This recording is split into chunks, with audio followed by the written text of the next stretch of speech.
చాలా కాలం తర్వాత మెగాస్టార్ చేస్తున్న ఖైదీ నెంబర్ 150 సినిమాపై భారీ అంచనాలున్నాయి. మెగాస్టార్ చిరంజీవి చాలా గ్యాప్ తర్వాత మరోసారి స్క్రీన్ మీద కనిపించనుండడం అభిమానుల్లో ఉత్సాహం నింపుతుంది. కత్తి లాంటి సినిమా కథతో వస్తున్న ఖైదీ నిజంగా బాక్సాఫీస్ వద్ద బంపర్ హిట్ అవుతుందని అందరూ గట్టిగా నమ్ముతున్నారు.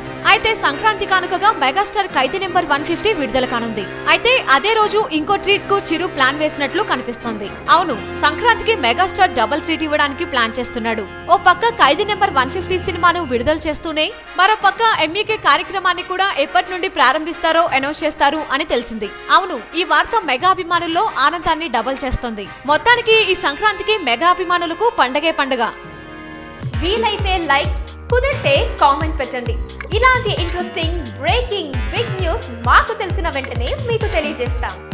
దీనికి మీరు చేయవలసిందల్లా ఇక్కడ కనిపిస్తున్న సబ్స్క్రైబ్ బటన్ ని నొక్కి సబ్స్క్రైబ్ అవ్వండి. అండ్ ఇంకో విషయం, పక్కనే ఒక గంట సింబల్ కనిపిస్తుంది కదా, దాన్ని నొక్కారనుకోండి మేం చేసే వీడియో అప్డేట్స్, నోటిఫికేషన్స్ అన్నిటితో మీ డివైస్లో వాలిపోతాం.